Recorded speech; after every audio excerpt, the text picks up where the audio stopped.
Good evening. I call this July 30th Planning Commission meeting to order. Thank you for joining us tonight. We always like to hear from the public, and there is a reason Alpharetta looks the way it does because of your input into the zoning process. So we appreciate you joining us tonight on a hot summer day.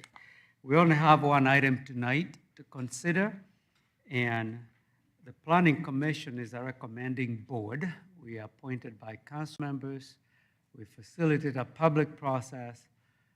The decisions we make are recommendations to council. They make the final decision. So come back. When is it going to council? I believe the 17th. August 17th. Okay, thank you. So August 17th, you can come back and talk to council, and they will make the final decision. Before we discuss the item, we have the minutes from the July 9th meeting. What is the desire of the board? Move to approve. In a second? I'll second. A motion has been made and properly seconded. All in favor, please raise your right hand. Motion carries. We have a public hearing process that Ella is going to read for you, and then I'll clarify it after she reads it. An individual requesting to be heard on a matter related to the purpose of the hearing must be recognized by the chair before addressing the commission. Upon rising to speak, the speaker must identify himself or herself and furnish a home or business address before proceeding with any comments or remarks. The commission will allow the proponents a total of 10 minutes to speak in support of an application. Opponents will be allowed 10 minutes to speak in opposition. Comments are accepted first from the applicant, followed by persons speaking in favor, and then from those in opposition. Upon conclusion of any opposing comments or presentations, the chair will allow the applicant to offer a rebuttal if any time is remaining in the allotted 10 minutes. And the chair has discretion to add additional time if needed. Thank you very much. So the applicant has, well, this is the process. We'll have the staff present the application. They sent us a report, which is in front of us, and then we'll have questions for them. We'll ask the applicant to come and make a presentation. The applicant has 10 minutes, including those who are in support, and we have to give equal time to the opposition. So I have discretion to extend the time, and we'll see where we are at when we are at 10 minutes, and we'll proceed. So is Michael presenting? All right. Thank you.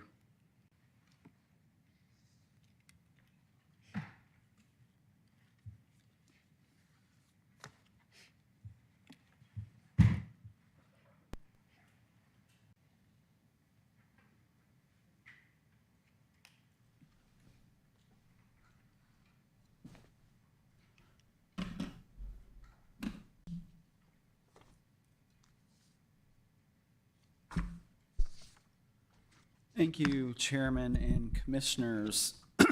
The item before you tonight is a request for master plan amendment, comprehensive land use plan amendment, and rezoning to allow for the construction of 195 for-sale townhomes on 29.24 acres.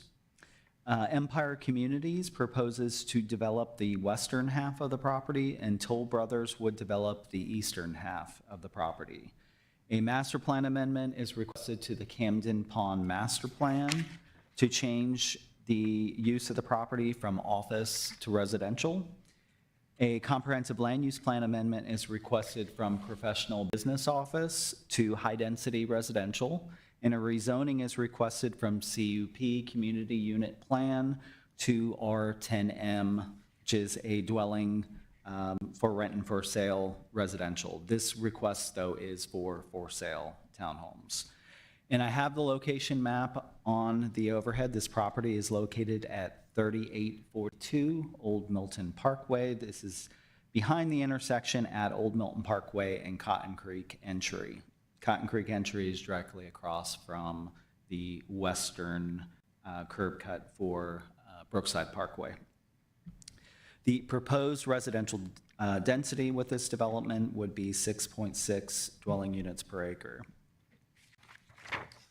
This property is currently undeveloped property. Surrounding properties are Camden Pond and Stone Ridge subdivisions, which are located to the east. Let me just go back to the location map. So those neighborhoods are located to the east of the development. Of course, the Big Creek Greenway, the Big Creek, as well as Preston Ridge Park are located to the north of the development. Old Milton Commons office condos are located to the west. And then the Portman Brookside mixed-use development that was recently approved is located just to the south of this development.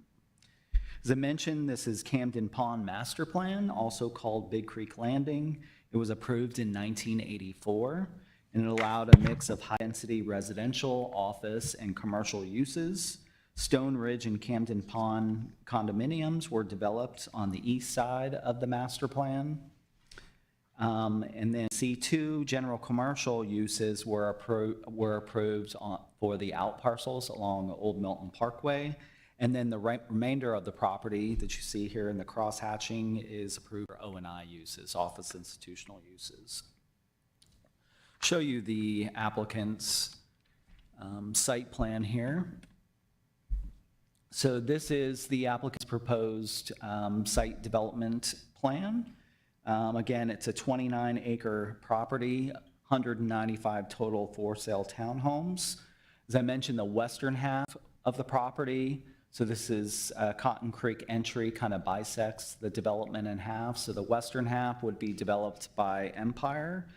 That is referenced as Pod A on the site plan. There are 105 for-sale townhomes on that side of the development. In 20 buildings, and they're all 3-story.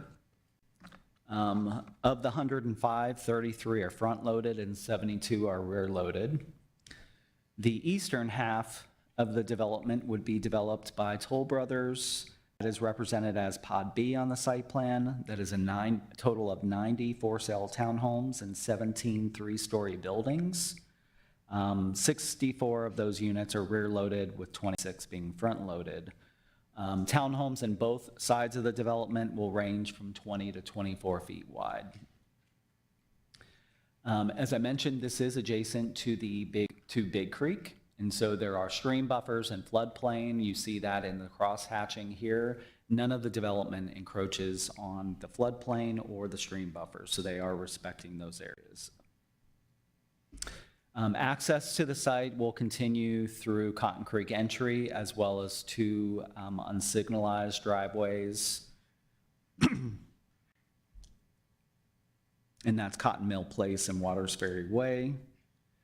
As you can see, there's a network of streets and alleyways that have been placed within the site to provide access to the townhomes.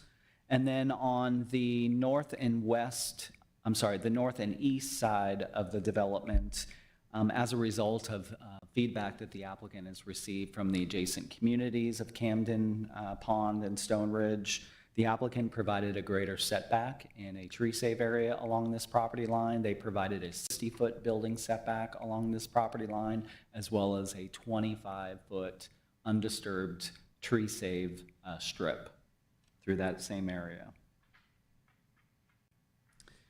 On the site plan, there's just under 13 acres of open space.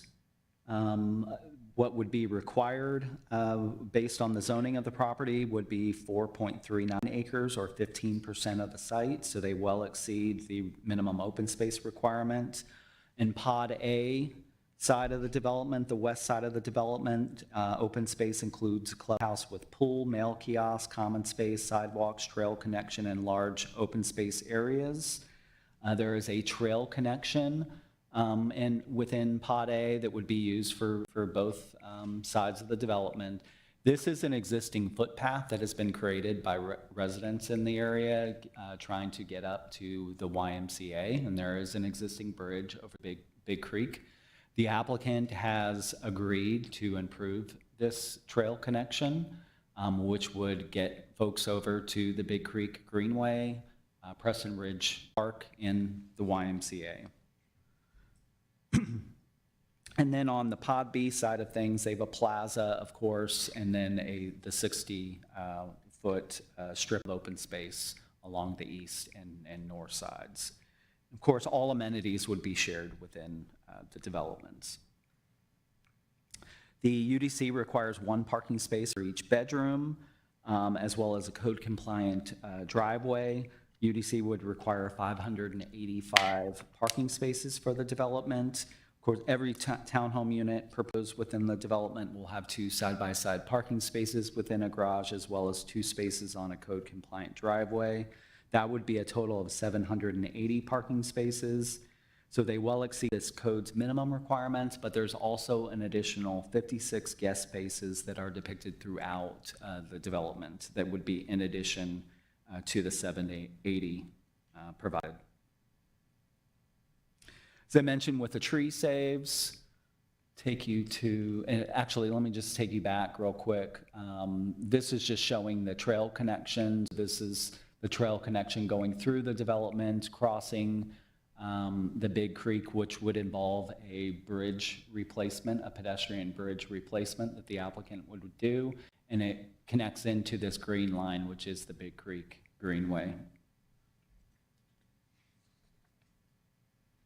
On the tree saves, of course, all the trees within the stream buffers on the north and west sides of the development will all be saved, but then the row of green here that you see, those are all trees that will be saved. They're reflecting their critical root zones around those trees, and those will be saved in that 25-foot undisturbed tree save strip.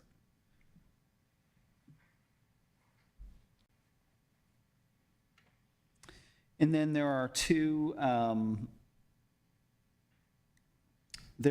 existing detention ponds on the property. The ponds, one pond serves the commercial out parcels along the frontage, and then the other one here serves Stone Ridge community. And the applicant on site plan proposes 2 additional stormwater facilities at the north end of Pod A, and then the northeast corner of Pod B here.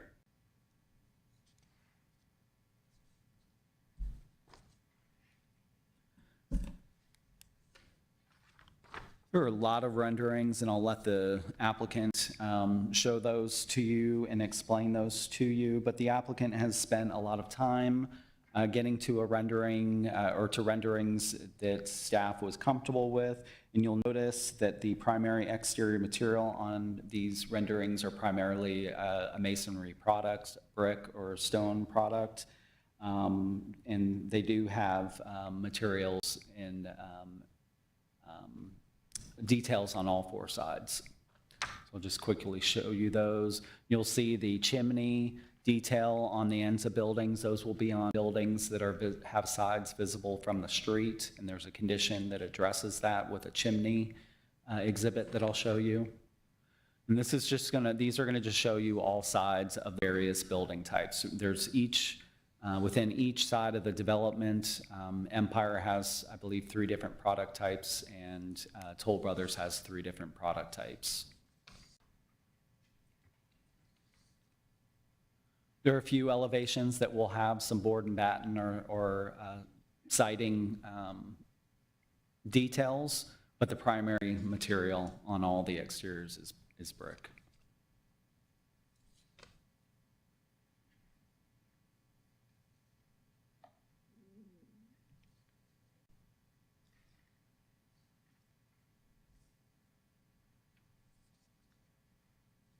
And this is just showing you the more detailed side elevations. A lot of times we have a difficult time getting, the side elevations with the details that we feel are necessary.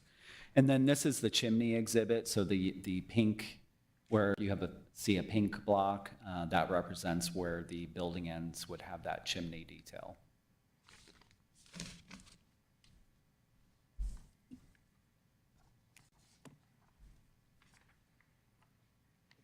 Site plan.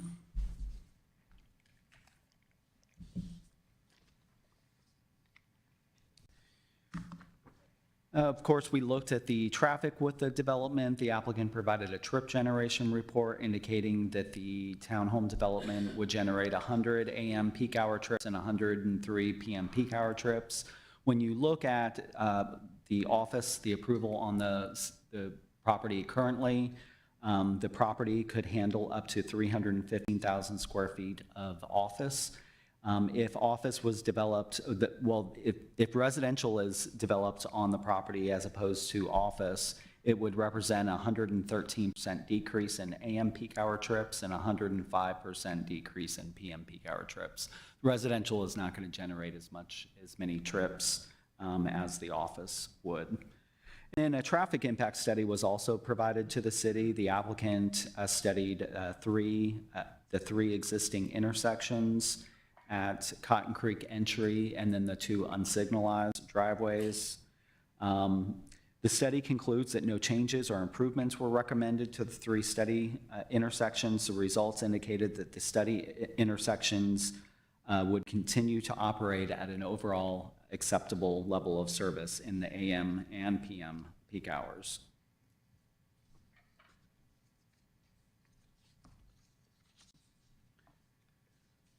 And I did want to show you the applicant has been working with some adjacent property owners. They have also been working with GDOT to make improvements at the intersection at Cotton Creek Entry. And that's what you see here. So the applicant has been working specifically with GDOT. As we know, GDOT has begun their project along Old Milton Parkway. And one thing that the applicant's traffic engineer was thinking about is, could we increase the storage length in these turning lanes on Old Milton Parkway, turning south and north onto Brookside Parkway and to Cotton Creek Entry.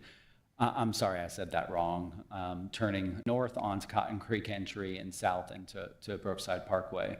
So it would just provide for more storage capacity within these turn lanes for vehicles. So that's what's depicted here.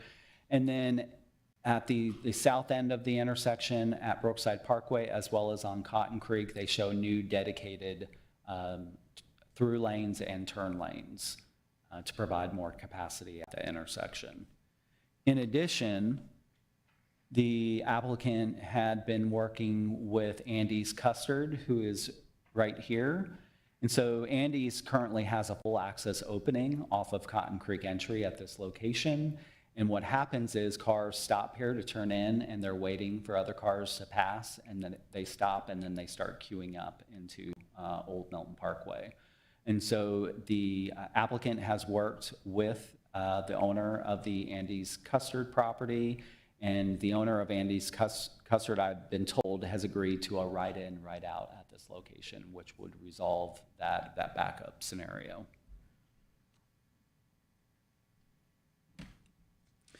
And of course, we looked at the applicant's proposal against the review criteria for the master plan amendment, comprehensive land use plan amendment, and rezoning.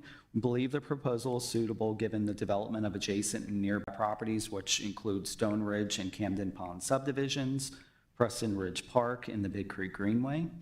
The comprehensive plan identifies Old Milton east of Georgia 400 as a priority area in need of redevelopment, and to create activity nodes near or within existing suburban office parks.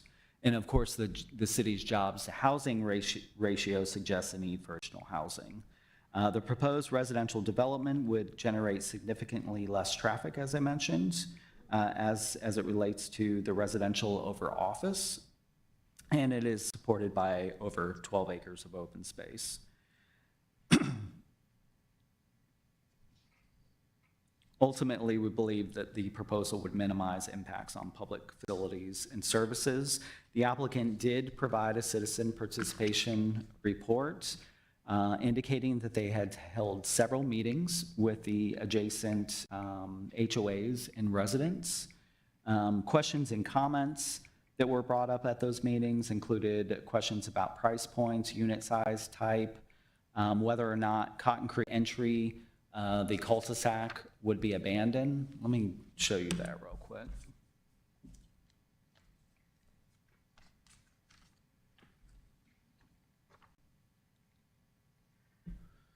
So there's a couple locations. You'll see as I go through the conditions, there's a condition related to the applicant coming back and seeking a road abandonment.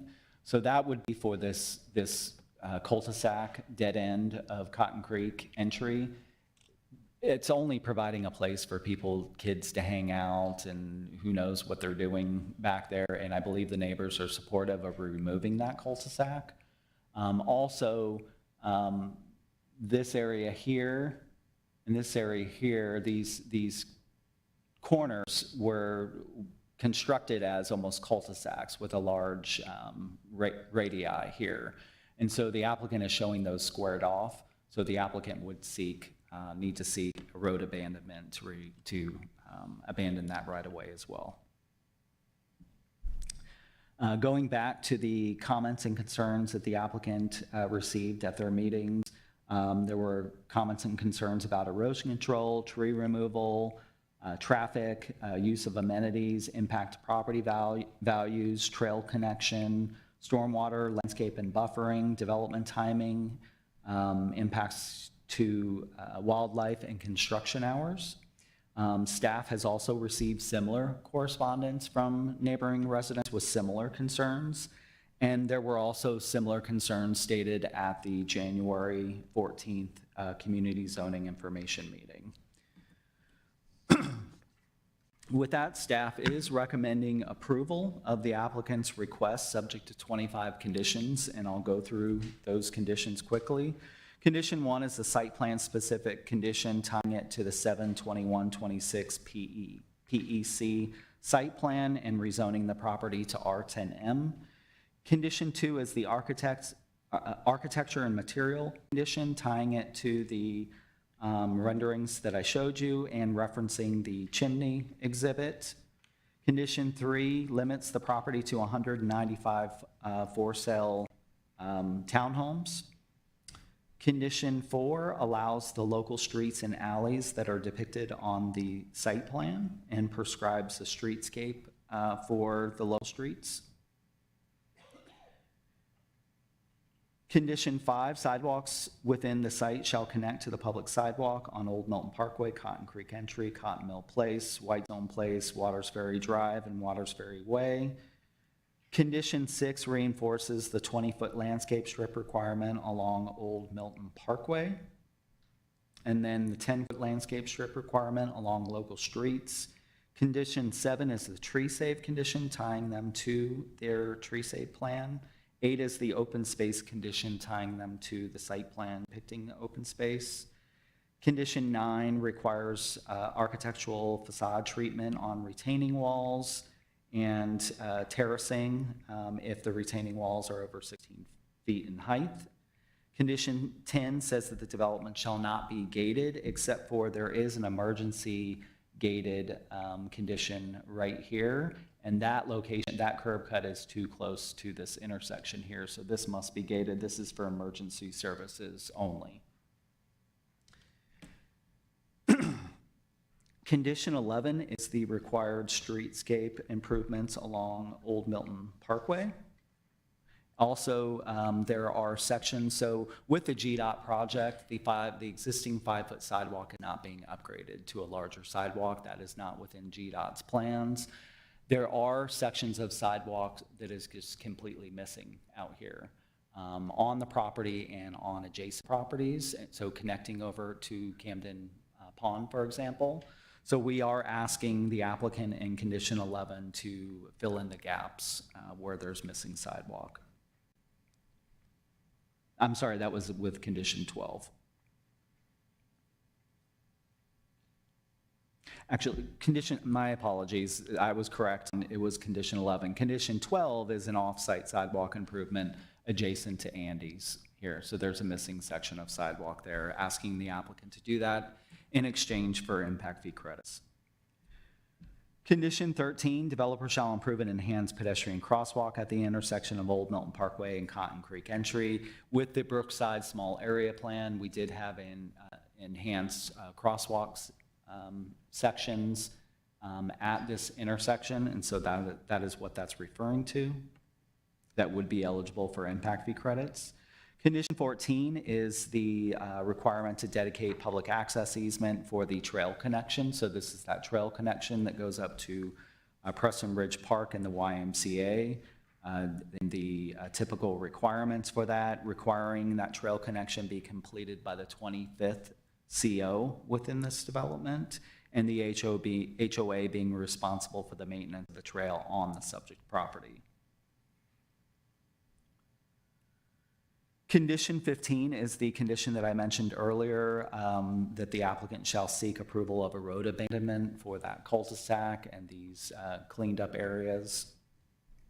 Condition 16 requires a installation of a stop sign and pedestrian crossing along the Waters Ferry Way approach to the intersection at Waters Ferry Drive and internal site Drive 1, as well as the intersections of Cotton Creek Entry and Cotton Place as approved by staff. So these are as a result of our traffic engineer reviewing the applicant's proposal. Condition 17, developer shall improve an eastbound left turn lane storage length along Old Milton Parkway at the Cotton Creek Entry Brookside Parkway intersection to minimum lengths needed to safely accommodate the vehicular movements entering the site from the public right-of-way as approved by GDOT and city staff. So again, that going back to those proposed improvements along Old Milton with the storage capacity and the turning lanes. Condition 18, developer shall install do not block the box striping signage at the Cotton Creek Entry and Waters Ferry Way intersection. 19, developer shall explore a three-way stop at Cotton Creek Entry and Cotton Mill Place, subject to warrant analysis. 20, developer shall install sculptures at the corner of Cotton Mill Path and Old Milton Parkway and Waters Ferry Drive and Old Milton Parkway. Sculptures shall complement each other and shall be minimum 15-foot tall with final approval by the Cultural Arts Commission. Developer shall coordinate sculpture designs with Brookside, South Portman to reflect a cohesive theme. That's the development just on the south side of this. 21, as agreed to by the developer, a 60-foot building setback shall be required along the east and north property line in Pod B, south of Whitestone Place, as depicted on the site plan prepared by PEC revised 7/21/26. And condition 22 is that 25-foot undisturbed tree save strip in that same area.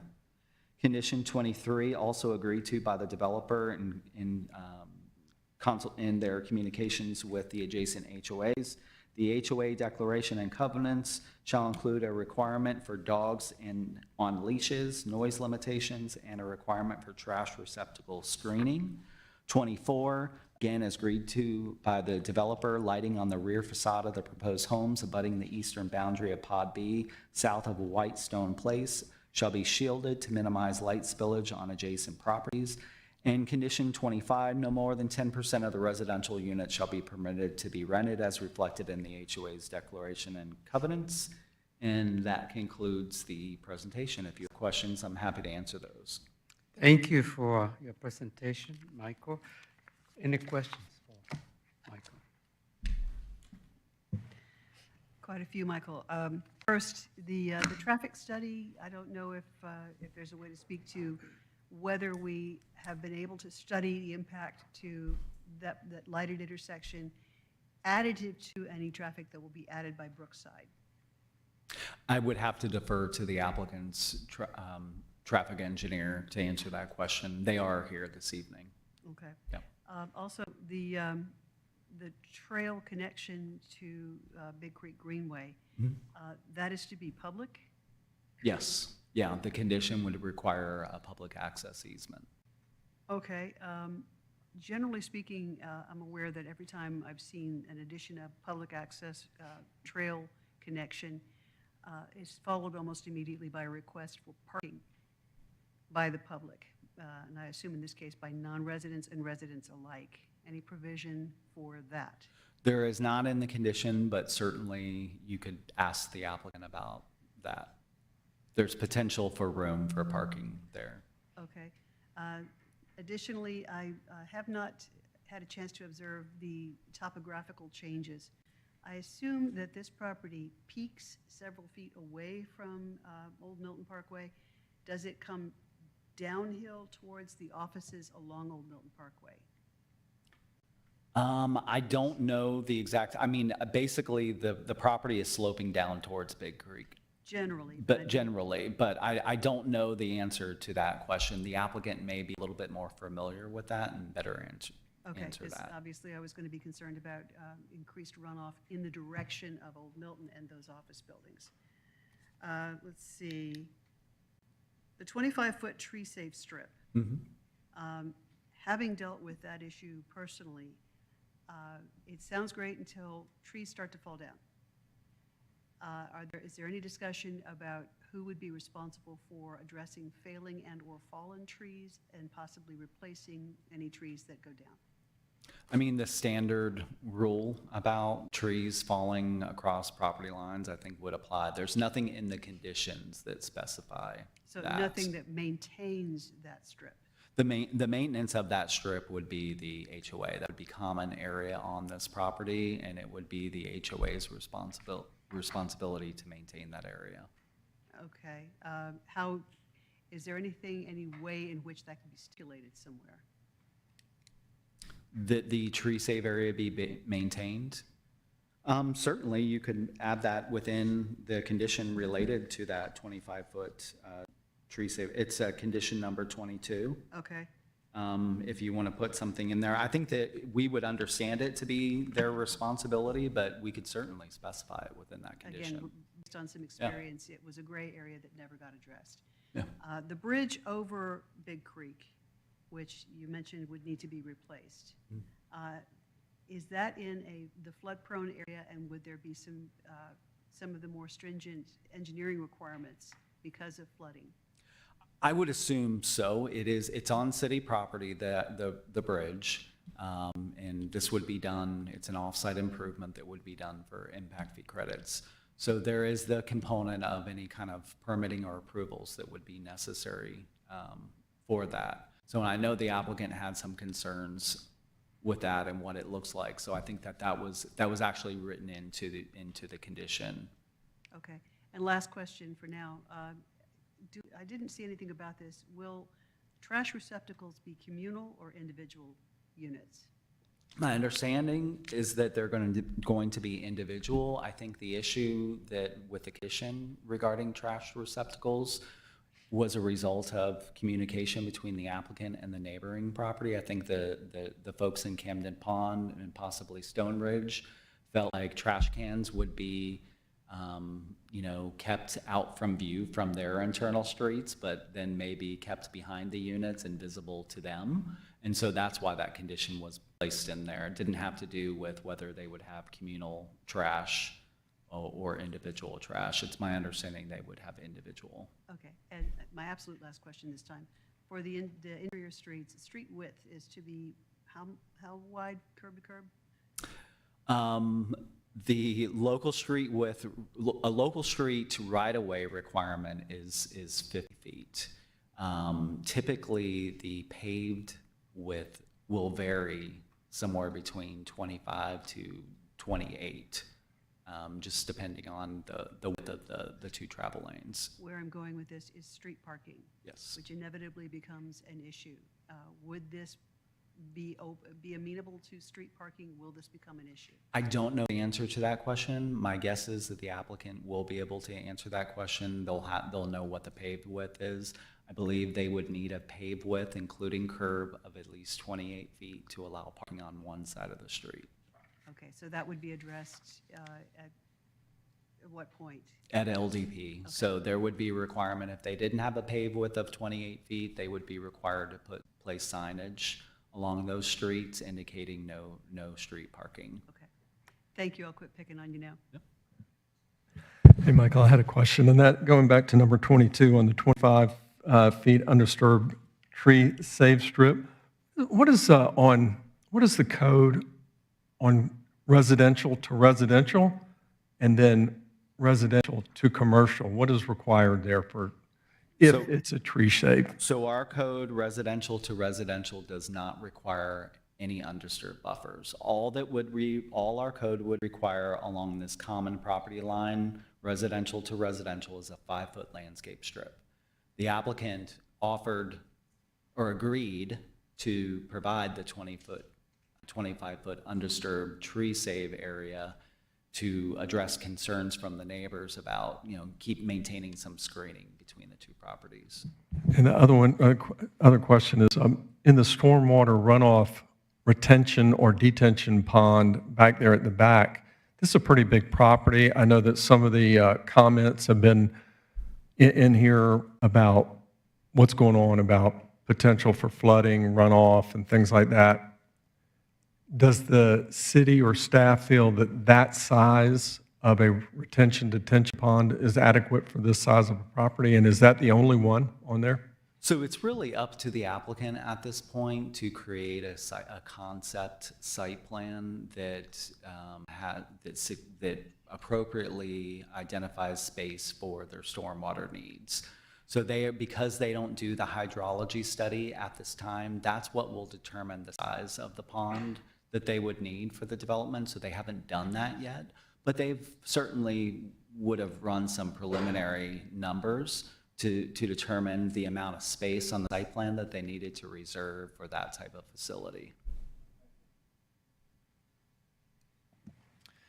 Thanks again for the presentation. Question about decommissioning the cul-de-sac. Has there been any discussion, park, or I guess we haven't talked about parking for the trail, but has there been, what happens with that in this plan?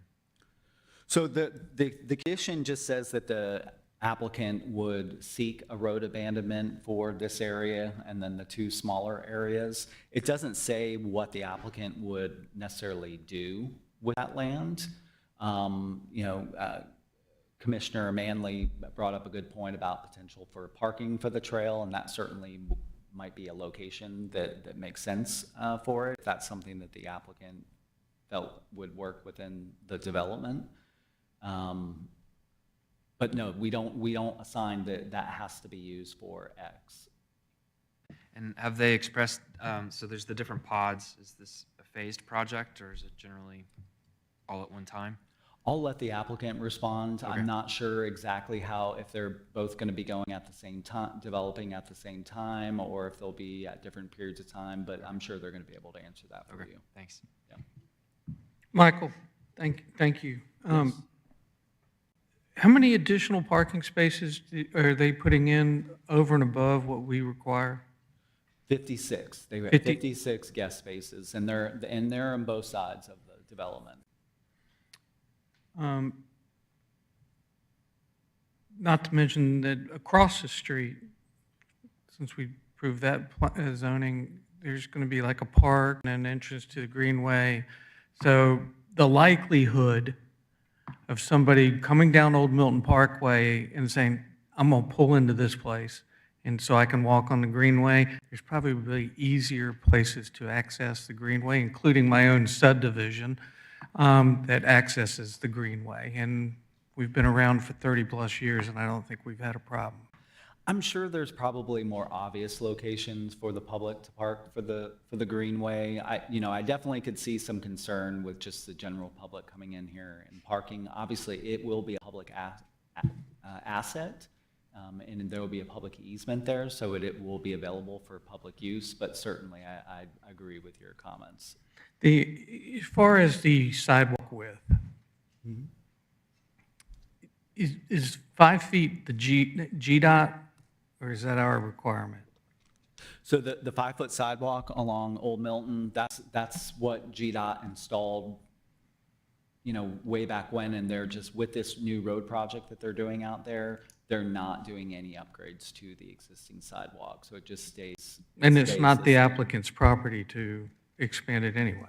It's not the applicant's property, but because there are some sidewalk gaps that would benefit their future residents of their community, as well as the adjacent existing residents that may want to walk from Camden or Stone Ridge over to the commercial properties, we asked them to do that in exchange for the impact fee credits.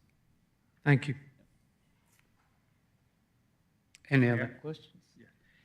Michael, how would the streets being maintained or private streets affect the public using those to park and accessing the trail or whatnot? Would that affect it at all? Can the public use these private streets to park and The public wouldn't have to use private streets within the development, so this is public. Right. So Cotton Creek entry is public, and then the other existing streets are public as well. So those will remain public. So to get to the trail at this location, there's potential to get there without having to go on any private streets. But if somebody Now, wanted if to- they entered the development, they would be on private. Okay, so if they wanted to park at the clubhouse and go to the trail, that could be stopped? That could be stopped because these are private streets. That's what I want. Yes. Thank you. Any other questions? Yeah, Michael, follow up on that. It's not gated, It is not gated. so how is it a private street? They're private streets. That's what the applicant has proposed here. The streets don't meet every Listen, if the single- applicant's happy with it, I'm fine. Yeah. All right. If there are no other questions, we'll have the applicant come forward and make a presentation. We can always come back to Michael for further questions.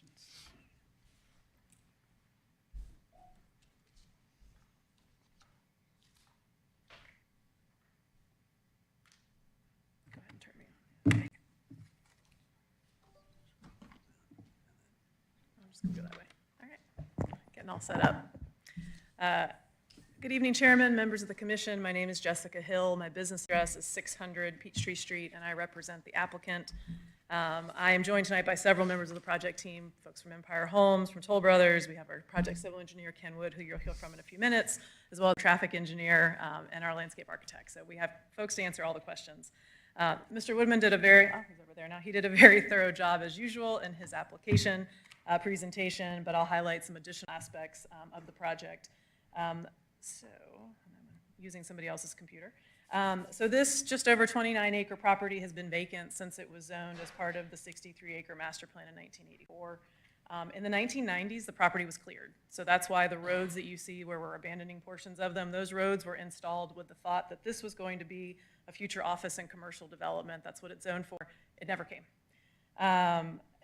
We have filed a rezoning request, a master plan request, a comp plan amendment request, and we've had several meetings with the surrounding communities, and I think our design has evolved to reflect some of those concerns. We've had actually some really great feedback from the community that's been implemented. Let's go. All right, why townhomes? Well, one, I went too many. One, the site has been vacant for 40 years. It has a lack of development, which suggests that the current entitlements are not aligned with the market and have been for quite some time. The property has great access. The new Brookside mixed-use development is directly across the street to include neighborhoods serving commercial uses, and it needs rooftops to thrive. Avalon is 1.6 miles east, as you can see from this plan. Downtown Alpharetta is located with 2.8 miles, and the property obviously has convenient access to Georgia 400. There is a housing market analysis in the very recent comprehensive plan, which is what I'm sharing on screen. And you can see Alpharetta is listed in red, the total housing inventory of townhomes in the area as compared to all of your neighboring jurisdictions. You fall somewhere right about in the middle. 12.4% of the housing stock in the city is townhomes, and it falls below other areas such as Marietta, Milton, Suwanee, and Kennesaw. This is just another image of the Brookside Master Plan, again showing this project to the north, and it shows how it fits within the entire ecosystem, really creating, we're calling it Brookside North, they're on the other side of Brookside, but we think that this project will be accretive to the Portman development, Georgia State's property, as well as the supporting residential. Ken's going to talk about trail connectivity. How much time do we have? Is this accurately going? Yes, it is. Okay, awesome. Thank you. Kenneth Wood, 350 Research Court, Peachtree Cornish, Georgia. So I just wanted to talk about the why. Like why are we here? Why this property? You know, a flag has been placed in the ground. It was placed in the ground by Portman. It was placed in the ground by Georgia State being there. And when you start looking at the property, this is our current plan. You know, it's called Brookside, and we're a part of it, whether it's our style, the way we've been able to develop the site plan in cooperation with comments from the neighbors, which has really developed into a plan we're very proud of with their help and their comments through this. And so walkability, access trails, the amount of green space that we can save. We're sitting up on the ridge. When you look at where those trees were cleared back in the day, it was so much topography if you keep going down the hill. And we didn't try to chase it, and townhomes are a better suit for developing on topography, much more than an office where you'd have a 30, 40-foot wall trying to hold up in the backside. Looking at the plan that you have, there's 6 different product types, actually a 7th with some rooftop items on some of the edges that we have. That's very personally done, just so we can blend into that fabric that started across the street with Portman, with Georgia State, and the walkability, everything we're trying to do, fronting the roadways. And you can see on our current plan and taking out some of those bulbs, is we're taking it from what felt like a very kind of a commercial, large streets, these random bulbs that didn't make a lot of sense, to some intersections that are going to help the neighbors and also help a lot of green space. When you walk through our plan, you're going to see a lot of green space. All our plans are facing on green spaces. We've tried to reduce the amount of roads. We do have 26-foot wide roads. We have ample roads coming through with guest parking, but we really tried to listen to what we heard, have big buffers to the edges and large setbacks coming through there. And so our design, what we're trying to do with the neighbors that are next to us and also the neighbors, the commercial, is really integrate within them. We think we've done that in all the different ways. And I'd like to stop there, and I believe you have some other people that are going to speak too. Just a couple more slides.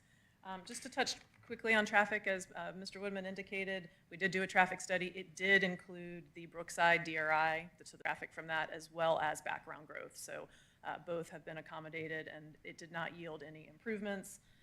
We are proposing to make some enhancements to the GDOT plans, which were suggestions by the neighbors based on things that they're experiencing day to day.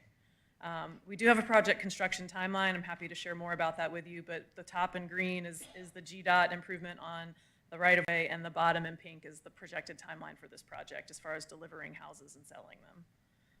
I'm happy to go through these elevations as much as you want, but these are, I'm going to flip through. These are show a comparison of where we started and where we are, and obviously these are conditions. I think you'll see that we've gone from a product that you see popping up at a lot of places in Alpharetta to something that is significantly more timeless, and I think will be very different and accretive for this particular area. And with that, I'm going to reserve any remaining time for rebuttal, but I think we have somebody that's going to speak in support. So come on.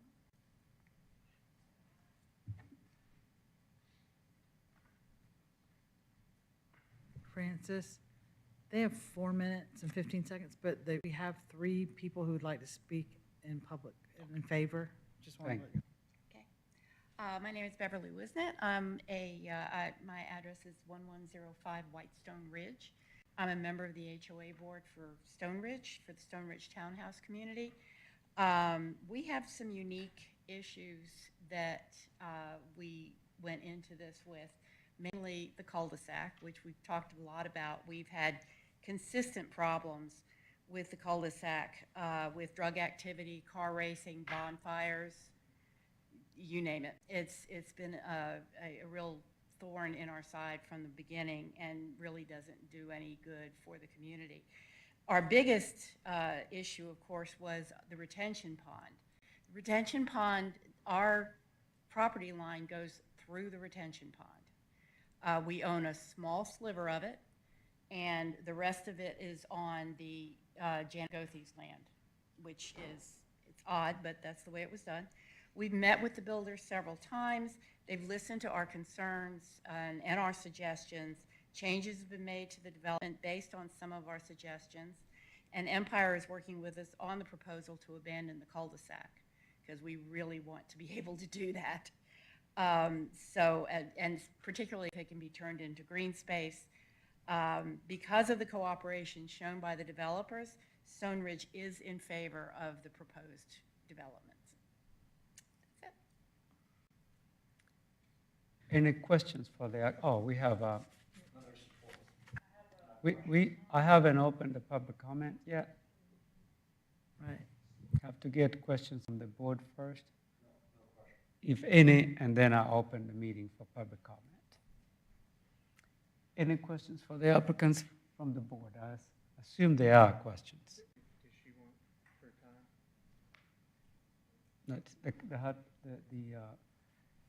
Were we not Do doing everybody? you have in support? anything else you'd like to present before the board asks questions? No, we will just reserve remaining time for rebuttal after the. Okay, perfect. All right, any questions for the applicant? You can remain here. I'm sure the board has some questions, and that doesn't count towards you. He's got more answers than I do. The board time does not affect your time, so, yeah, you can elaborate based on the questions asked. Since we're talking about the cul-de-sac, what, if it's abandoned, what is the planned use for it? We have a slide for that, Yes. which Ken's going to toggle to. The plan is to make it into a green space. That would be kind of a lead-in, and you can see it here. So it's in this northern, I don't know, my little hand. So he's got a very weird mouse, so. I'll do this. Thank you. Here. There you These- go. These are the sidewalks coming off of the street, and then here is the larger sidewalk, the Maltese Trail coming down, and then it gets by the big creek down here. And so that's the idea, is this is basically a passive kind of park area. So within the abandonment, we wanted to make it very passive and somewhere that could only encourage. If you notice, coming around the lake, Stone Ridge has really nice walking trails coming around the lake, and so we only want to further enhance that. And we did speak early on in our community meetings about whether we would put public parking, which I know is something that was just discussed. And from the applicant perspective, the concern was this is going to be HOA maintained area, and then you're going to have public parking that the HOA is maintaining and enforcing. And so there was just concern about how accretive that was and how it might be policed and how it might be an issue for the HOA, going back to this is a great idea theory, but then when the HOA is actually having to maintain it and enforce the parking there, they're left with something they maybe don't want.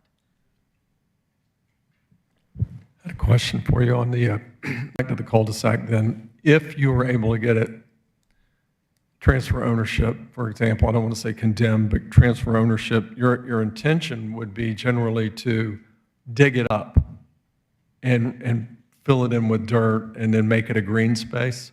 Yeah, so when you go out there today, when you actually come, this is kind of a hard right-hand bend to go to Stone Ridge. And if you continue straight here, you go down, the cul-de-sac is totally hidden.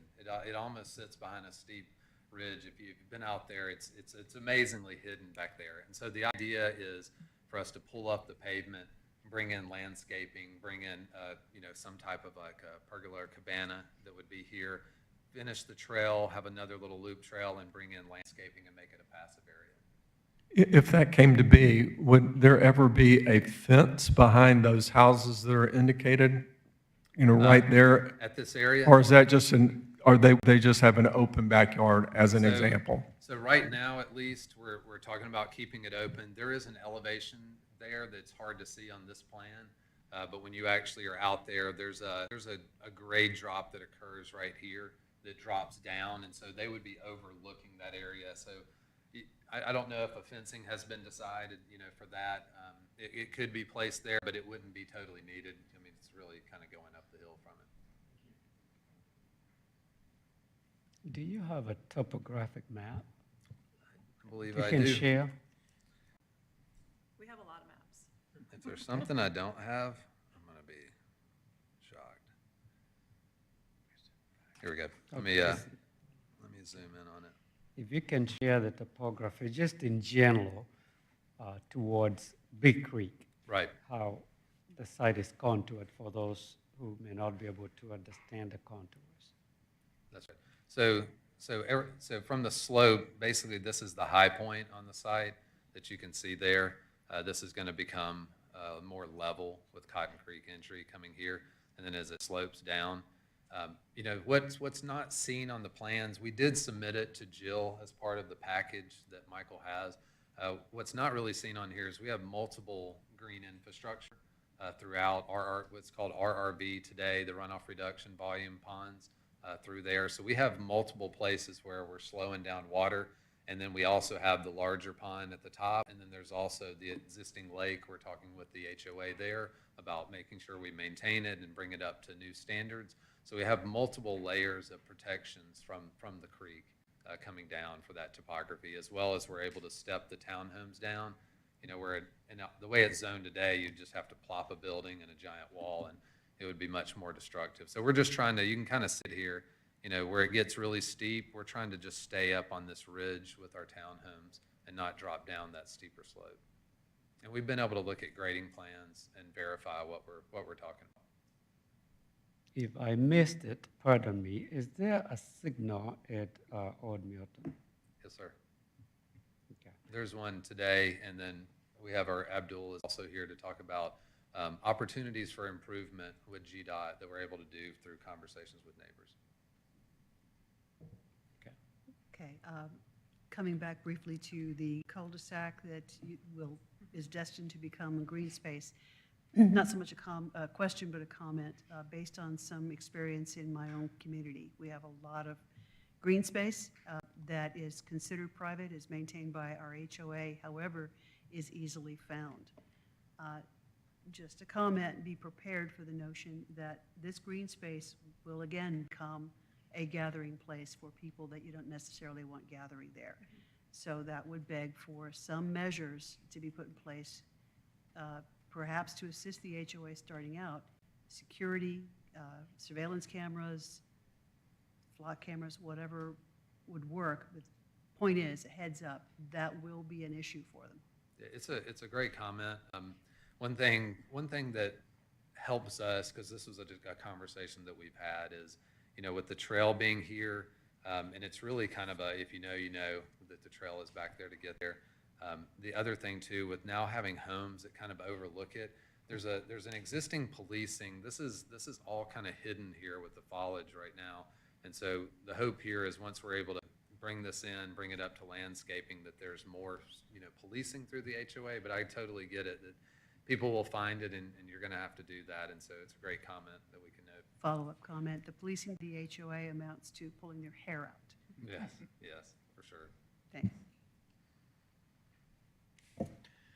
You mentioned so many changes that you tweaked or made that got you excited about, you know, coming to terms with collaboration with neighbors. I'd love to hear a few of your highlights of changes that were. I'm so so glad you glad. asked. I'm sure you were. You want me to We're start? excited to I hear. have a whole list. Well, just give us a brief, but your top couple would be great. Sure. So changes that we made since the outset. We started out with 207 units. We're now at 195. We added a second vehicular access. Well, if you can point to the little corner there, we added a vehicular access off of Cotton Creek, going directly into what we're, you know, the eastern side of the project, the toll portion of the project. Like a T intersection Yeah, now. that was not initially there, and that was a request by the Stone Ridge community because their main access is only on the middle drive, which is Cotton Creek entry. And so they were concerned about traffic backup if, you know, the only way that was going to be coming into the eastern portion of the site was to have the one access point. So we added an access point there. We lowered the existing grade, so we started out we were working with the topography, the existing topography, and Ken actually figured out a way to bring the grade down some so that from a height perspective, this is sitting up on a ridge, but it's sitting on a bit of a lower ridge. We did some stormwater management changes to strategies to save trees.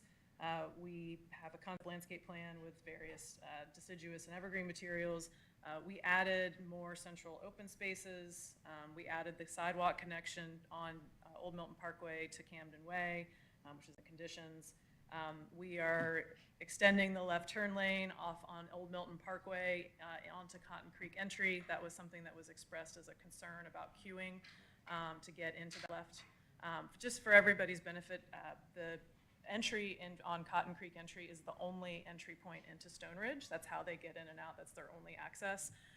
But Camden Pond has their own access onto Old Milton, but as I understand it, since it's not signalized, they take a right, then they take a right into the development, and they take a left, and they wind back around to be able to get out at a traffic light. So this traffic signal gets used by both communities. We increased the setback, here's a big one, along the eastern property boundary. So as Mr. Woodman indicated, there's a 5-foot landscape strip and a setback that's required along there. We increased it to a 25-foot tree save area, so undisturbed tree save area. And then from property line to the buildings, we're 60 feet. So it's a pretty significant distance. It's That's both property lines here. yeah. Can y'all see everything at the hand? Okay. And then another thing that's reflected in the elevations along the eastern property boundary, again, we had balconies that were protruding from the units, and so all of the units have the recessed balconies, and so the lighting comes down, which helped to alleviate some concerns about potential for noise and other concerns from the rear of the units. So I think, did I miss anything? So just to make a, in getting comments from the neighbors, we've paid special attention to this intersection. We talked about the turn lanes, but we're also talking about, we've been talking with the commercial about being able to extend a lane, trying to separate. One of the issues you'll hear from our traffic engineer is, right now, you kind of play chicken out there. There's not really a dedicated left, and we're trying to create that left and then also a right and a right turn and through lane. So really paid attention to that. And then some of the other things you'll notice is just those end units all through here, whether they're rooftops here or they have chimneys, the big green spaces, those are all part of the changes that we had done on the plan. One last question, and it's a big one. Any thought given to single-family detached as opposed to entirely 195 townhomes? There was thought given to single-family detached.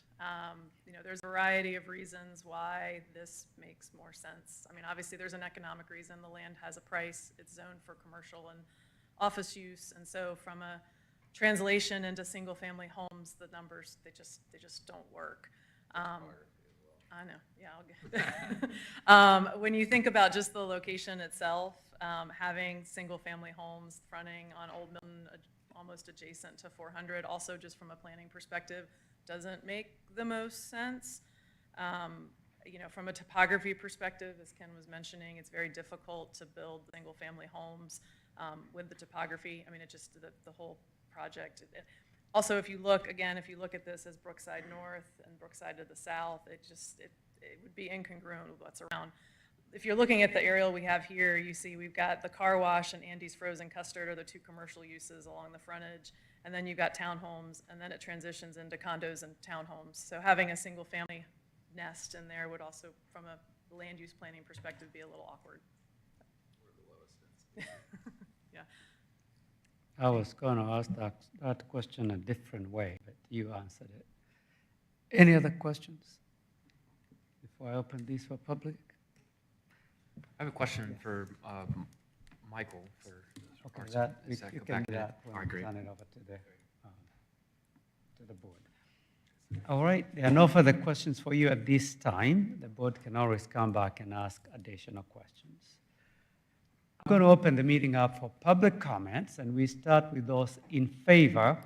And we have 2 minutes, 47 seconds. I think one has already spoken, so. We have, I have 2 other comment cards. Okay. You can call them in order. Tom Mon, I'm sorry if I mispronounced your. Close enough. All right. And you have the address, and you can stick. Yes, Yes. 3670 Old Milton Parkway.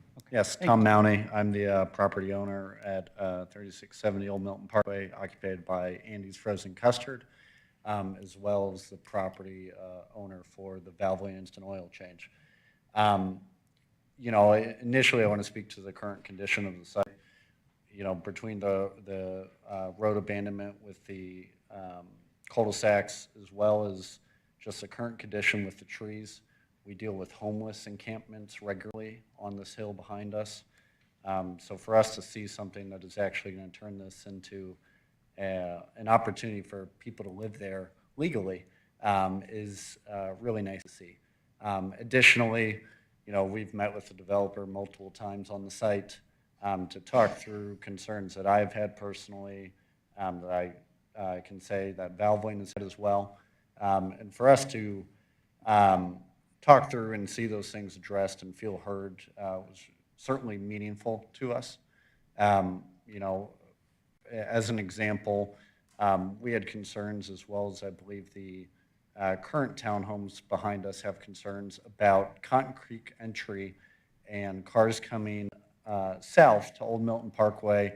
It's hard to see on the topography maps, but there is an extreme hill there. And currently, there is no stop sign right there at the Waters Ferry intersection and the entrance to the car wash. And so cars that are coming up over that hill have caused serious concern for us, for customers leaving our business, for individuals that are walking in the immediate area. So for us to see them take that, add a stop sign, as well as adding the sidewalks and connecting that up to Old Milton and the GDOT project, you know, we are certainly very excited to see that, and to allow those to traverse up and down that without walking on the road. We are also very pleased. You know, I don't know if you have any questions to any of that, but I'd be happy to answer them. Thank you very much for your comments. We have 50 seconds for the next speaker. Michael Green, 3172 LeConte Avenue, Brookhaven, Georgia.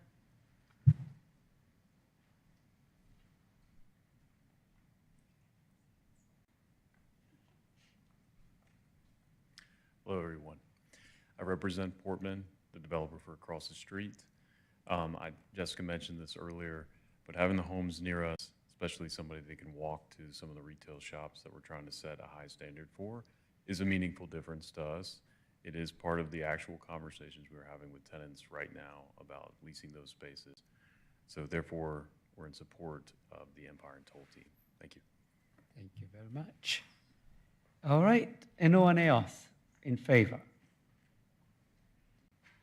Seeing none, anyone in opposition? Please come forward. I have, I'm sorry, one person. I have comment cards to read, and then I have one person, but she asked to go last, so can I read the public comment cards first, or should we let her go? Let's see who is available that will give you any comment card, and then you can go through what you have. Ms. Cutlip, do you want to come forward?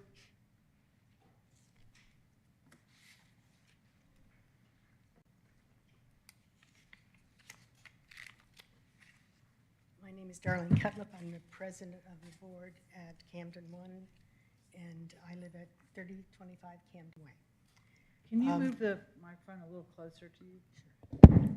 Thank you.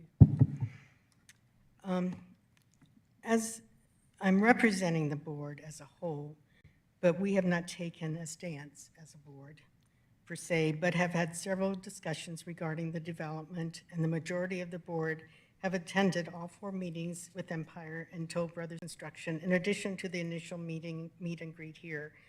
We were fortunate at that time to be able to have a abbreviated presentation of the proposal and ask questions at that time. We have been impressed with the fact that from the very beginning, the developers have taken questions into consideration and have made, changes regarding those concessions and changes to accommodate a lot of those. Those have all been explained at the 4 meetings offered by the developers. As a board, we were disappointed by the number of owners who actually attended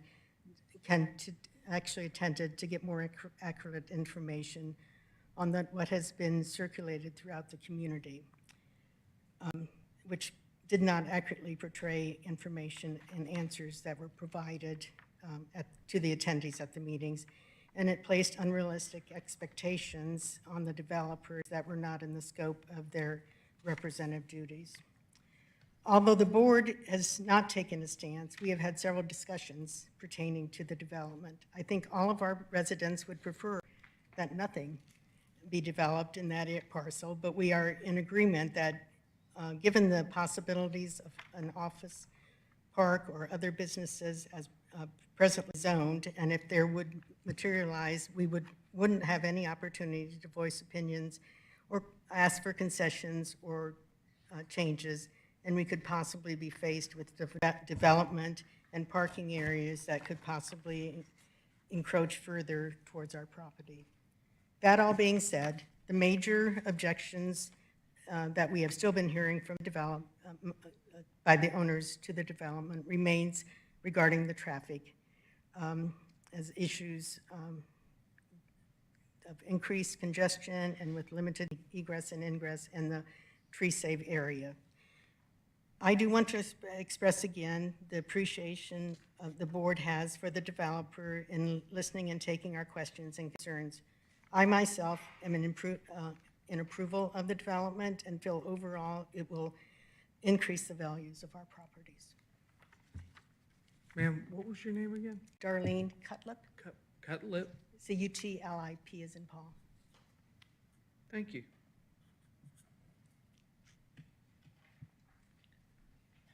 Next. Mr. Thomas, did you want to speak?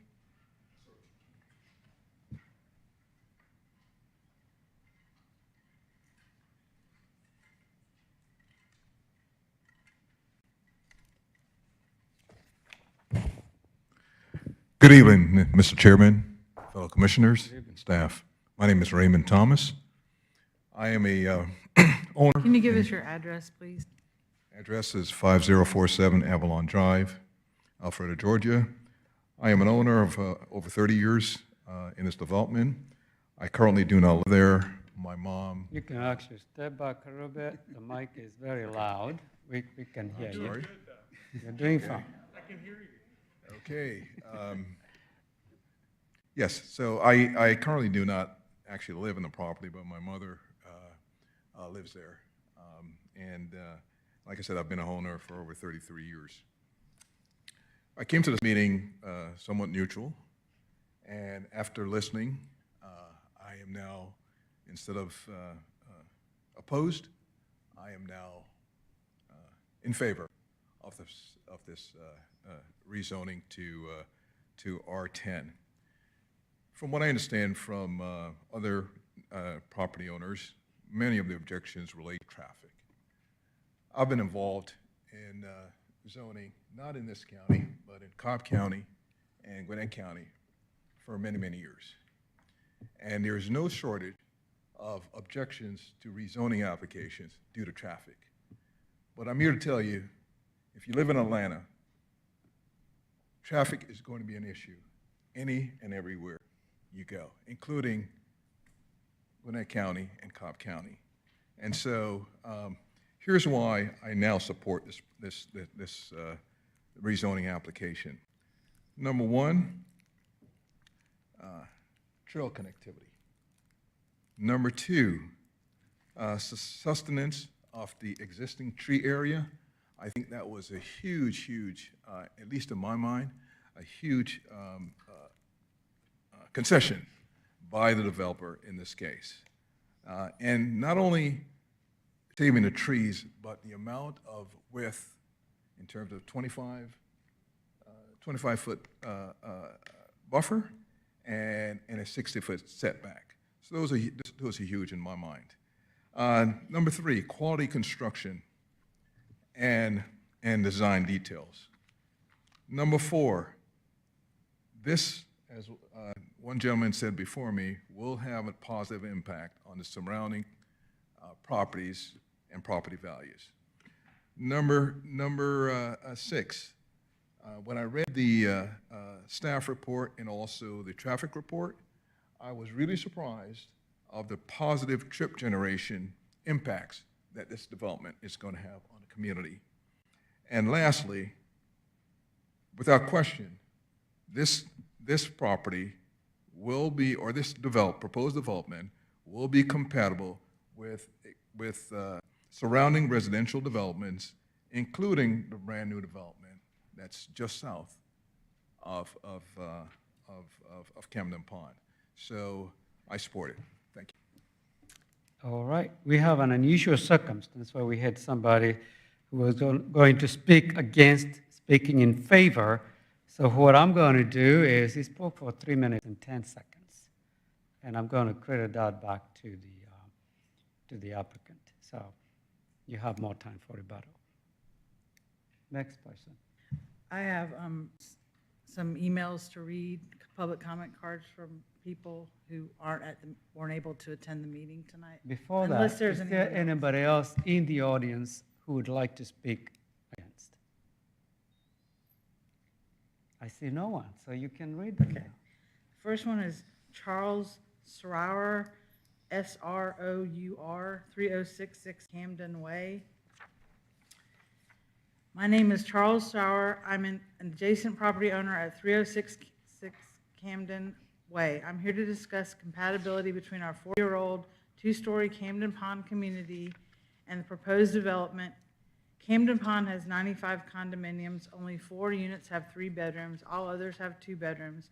We have 210 parking spaces. By contrast, the developer's proposal would add 3-story townhomes, each with 3 to 5 bedrooms and more than 825 parking spaces, about a 400% density increase.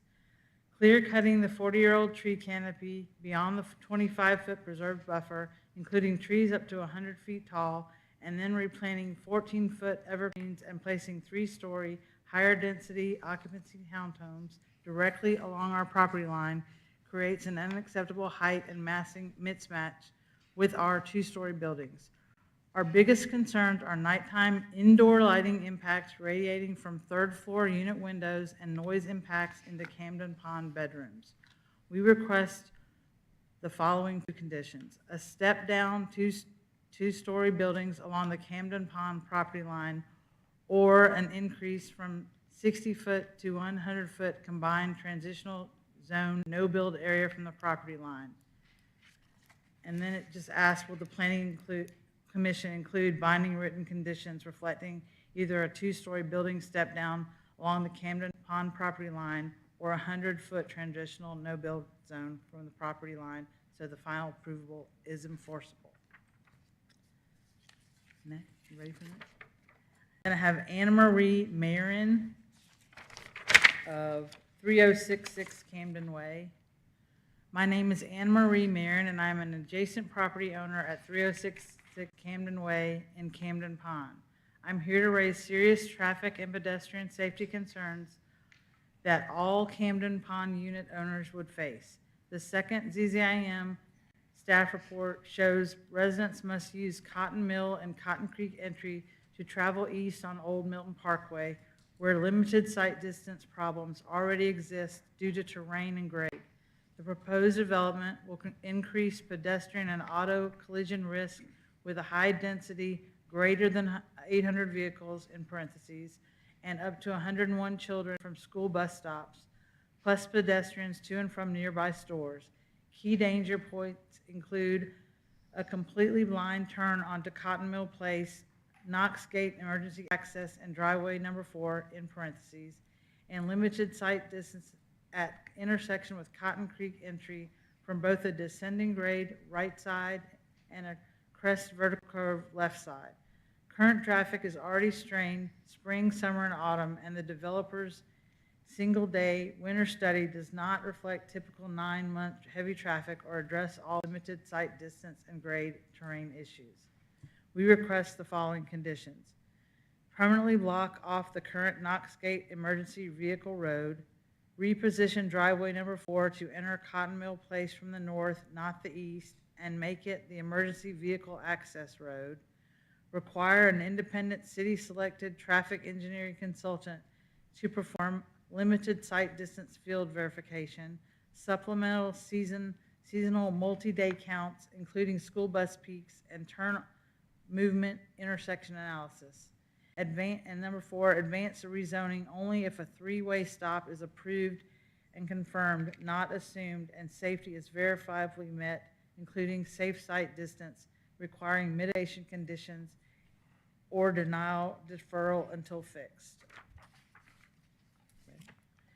Then I have Megan Lister of 3996 Camden Way. My name is Megan Lister. I'm a owner of Camden Way and secretary of Camden Pond 2.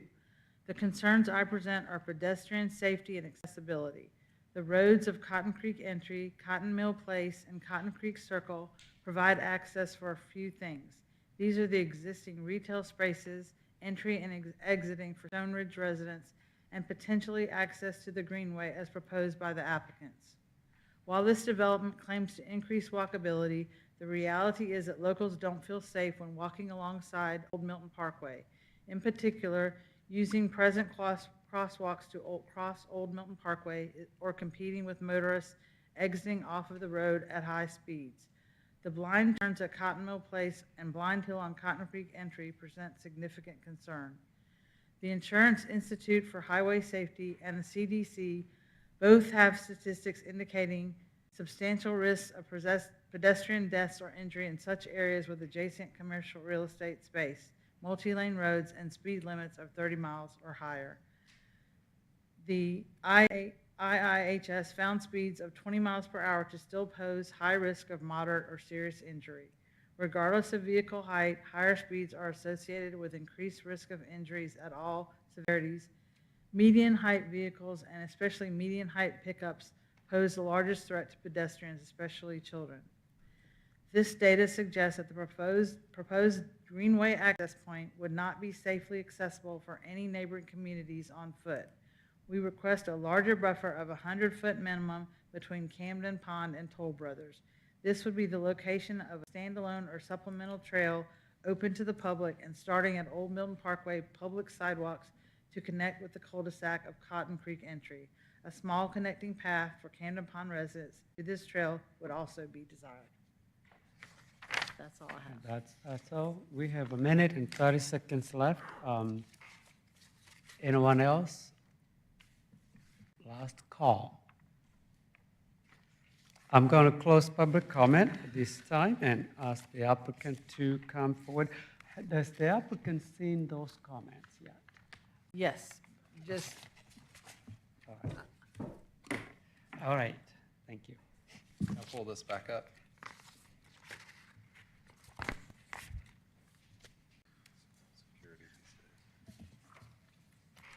So just starting on some of the comments,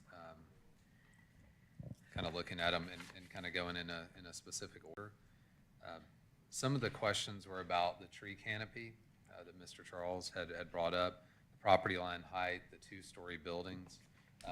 And some of those were brought back with the 100-foot buffer, kind of the proximity. So we had created, so the area that we're going to talk about on this comment is going to be this portion right here. So Camden Pond sits here, and the conversations that we had were along this property line and this property line. So early on, we had created some exhibits, and I'll describe these to you guys to see. Oh, I didn't realize we were running out of time. So essentially, we brought down the grade, and we also brought it 60 feet away for that height compatibility. Sorry, I didn't think we were on the time. But we've done, basically looked at all of these questions and can answer any of these for you because we've satisfied all those. I'd like to hear a response to the other comments from the public, so we'll give you a little more time to do that. Thank you. Awesome.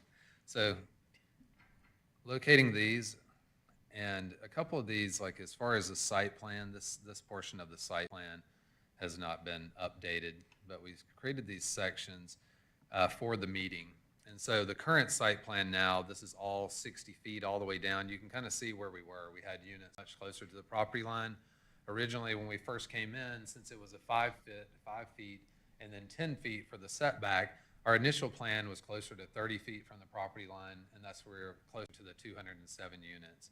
And so that reduction where we're sitting at now, the 195, the majority of those units actually came from those comments, because as we shifted away from that 60 feet, we also heard their comments about the height.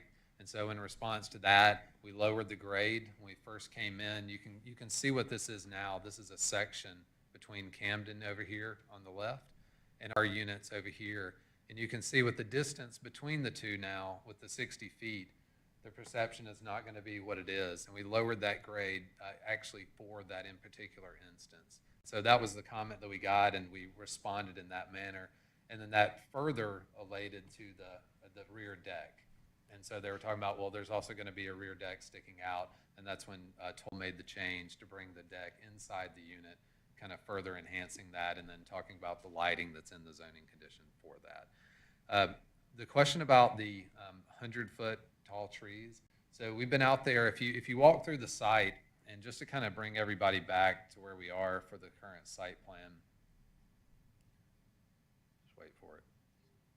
I know, so many slides. So on the current site plan, when you're really talking about the taller trees, one of the reasons that we kind of settled on that 25-foot is when you go out there, if you're standing at Camden, or if you're standing at Stone Ridge, some of those first trees closest to the property line are the most tallest ones that you see there. The area here, right behind the pond, along here, and then especially as you go back all through here, around this pond, all of this backside where the slope is, that's where if you look at the historical photos, they've always been large trees there. And that's where the really tall trees that were talked about, we answered a lot of questions about those. So when you come internal to the site in this location and this location, that's when the trees, you can tell the pine trees are much smaller. And in 99, where Jessica talked about that, that's where they were chopped down. And so that's where the trees are much smaller. And so we definitely looked at that for them. I think something that's really important in terms of the other comments that came through is all of these that we looked in terms of the following conditions. So if you look and kind of zoom in at this location, I would say probably for the first 4 months as we were going through the plan, we did not really have an answer for this cul-de-sac. The grade was steep with the way our unit count was set up, with bringing in the 60-foot setback. It wasn't until later we were able to figure out that this connection could work. We dropped units, created a park. But what that allowed us to do in response to this comment, it talked about the Knox box emergency gate there, is there was a lot of concern that if you're decelling off of Old Milton and you turn to the right, if there is a access point right there, which there was in our plan up until the most recent plan, that it would be so sudden that there would be prone to accidents at that location, even if it was a right in, right out. And so that has been changed. So that is compliant with that comment. That is a Knox box. So no resident can go through. Only your fire department can go through at that location.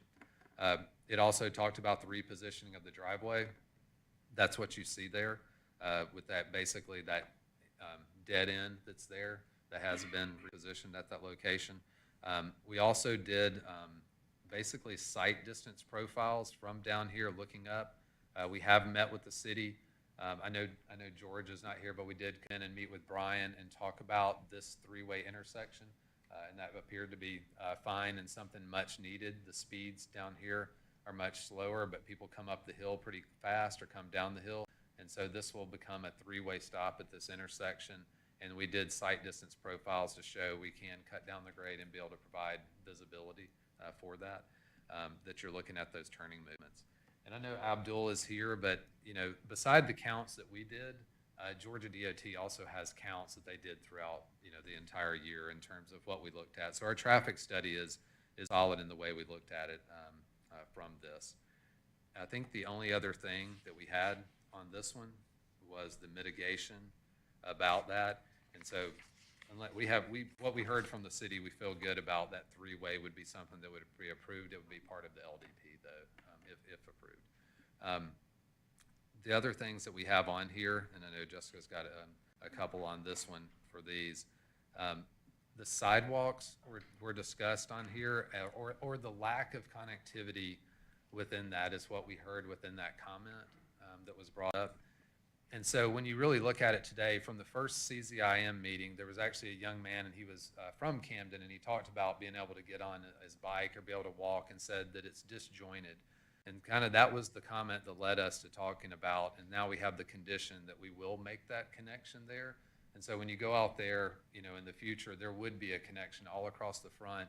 And if you look at the other condition with Andy's coming down by here, now every roadway that you see on the plan is connected by sidewalk or crosswalk. And so I can say that the frontages, all of the public roads, all of the roads back to here and the trail, everything has a sidewalk through the entire thing. So we'll be completely connected. So I just want to make sure we were stating that was what we're actually doing, and we would be able to satisfy those comments that came up from there. Thank you very much. I'm going to stop you there, but I have a question for you. If you can explain the runoff volume reduction pockets that you mentioned earlier within the development. Oh, sure. The low impact development, runoff volume reductions. I gave to Jill the runoff reduction at the little ponds. Okay, I can go through this plan. Okay. It worked. It was worth a shot. It's a big folder up there. I thought it might be in there. Okay, so if you're looking at the plan, here, so through this courtyard, we had two different runoff reduction measures in this courtyard. This is kind of a lid that sits up here. We had one that's here and one that's at here. We also had one that would come in beside back here. And then on the other side, we had one in the courtyard on the top of the courtyard here. We had another one inside of this courtyard. We had one on the back side. It's a little deceiving to see this, but these homes with the 60-foot setback and then how big the right-of-way is on Old Milton, they're almost 100 feet back. So this is a huge expanded area. So we had another one here and another one, you can kind of see it right here behind this home.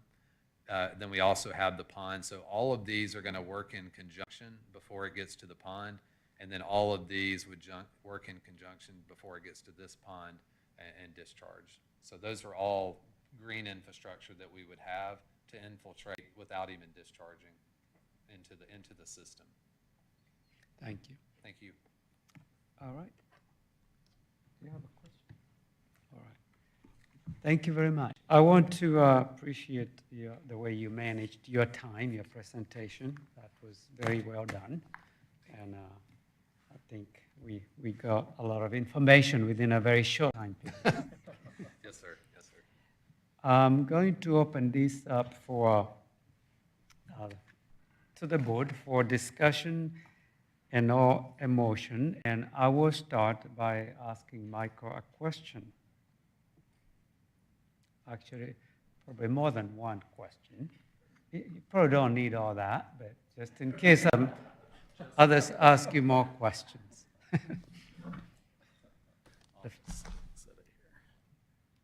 The first question is regarding the vacancy for office. Mm-hmm. Yeah, what is the percentage in Alpharetta now? Approximately. Citywide, I think we're about 22, 21, 22%. Vacant, Can see. which is still very good compared to most jurisdictions. Yes. And within that corridor, Old Milton from Georgia 400, North Point Parkway, is it consistent? Is it comparable to the rest of the city in terms of? I don't know if Kathy maybe has information. I know we had some information on that Brookside area that's directly across the It street. can be a probably. Yeah, we had the, response. it was like 36% at Brookside. Mhm.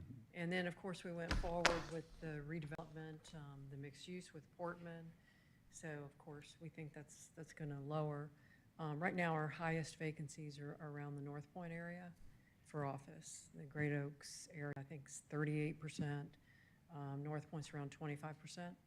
But throughout the city, it's like 21, close to 22. And this has been consistent for approximately how long? Well, it's actually, this area is now trending where the vacancy is going to be lower, and that's because of the new development. But, you know, I mean, with the pandemic, it's been slow to come back. We are seeing new leases, but they're very small leases. We don't have a lot of the 50,000 square feet plus leases. They're much smaller in the 10,000. So it's stayed very high vacancy in that area for a long time on Old Milton Parkway. The next question I had is regarding greenway access from Brookside Park. There is an access to the south side near North Point Community to the greenway. Right. Isn't there one now? And then on Old Milton itself, there is one that has steps, a lot of steps going down to the trail. That's correct, and that's part of the Portman redevelopment, the mixed-use plan that was approved. We were just looking at, they put together Phase 1 improvements for the park. So Phase 1 improvements are $3 million, around $3 million. The total park improvements across the street will be $5 million. But one of the projects in the first phase of the improvements, the $3 million, is the improvements to the entrance off Old Milton Parkway. We found out that when we were going through the Portman mixed-use project, a lot of people didn't even know there was a 30-acre park there because the entrance was, you know, so indistinct. You really just couldn't find it. So that's one of the improvements, and will be given impact fee credits for that first phase. There's not enough funding for the second phase, but as projects are approved that have a residential component, of course, we would give those impact fee credits that exceed to finish that park. But there will be significant improvements with phase one. And there will be parking at Brookside Park. There will be.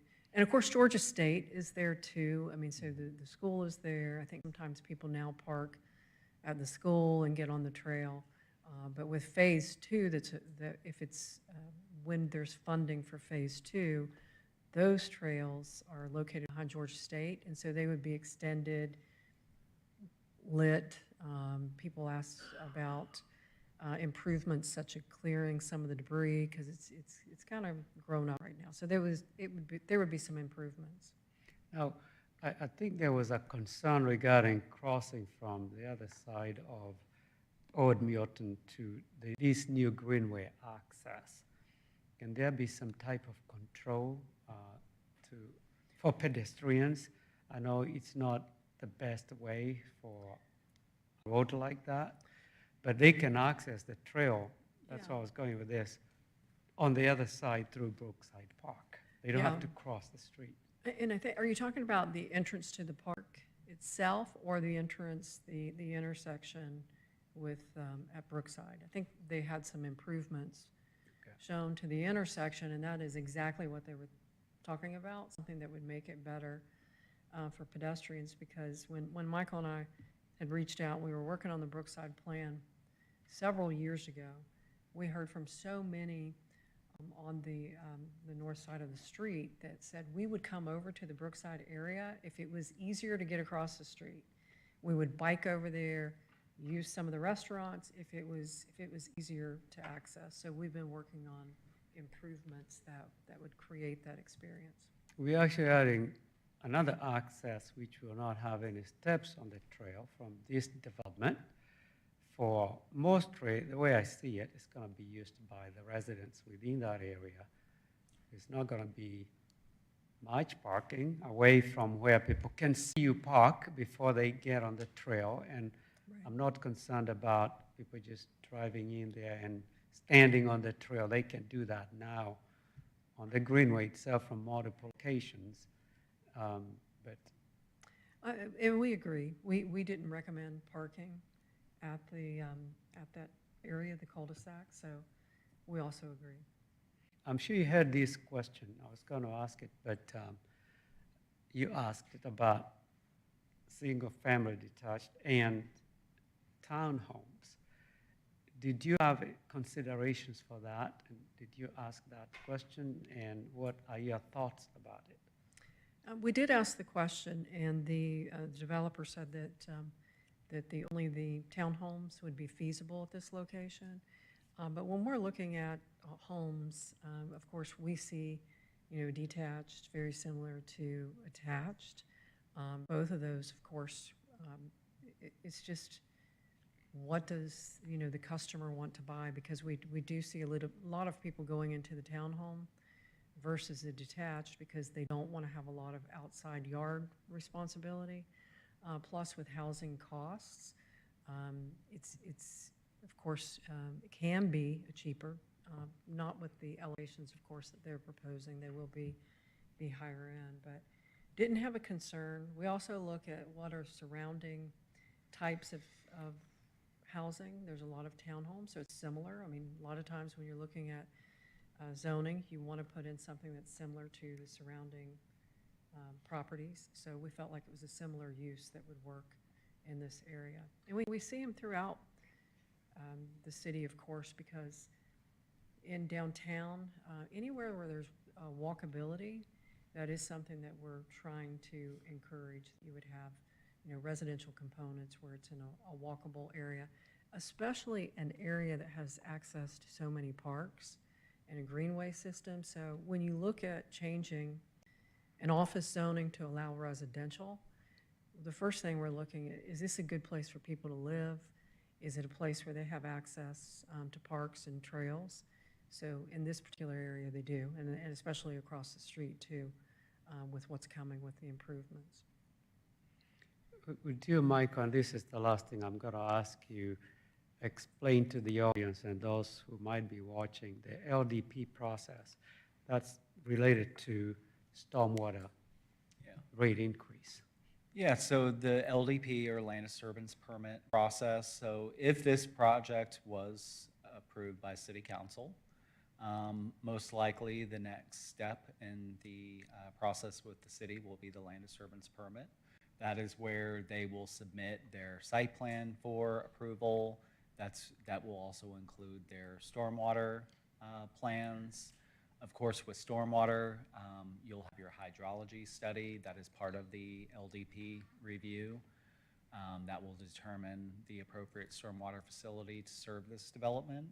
Landscape plans, erosion control plans, those are all associated with the land disturbance permit. Once the land disturbance permit has been approved and issued, the applicant can then begin clearing and grading of the property.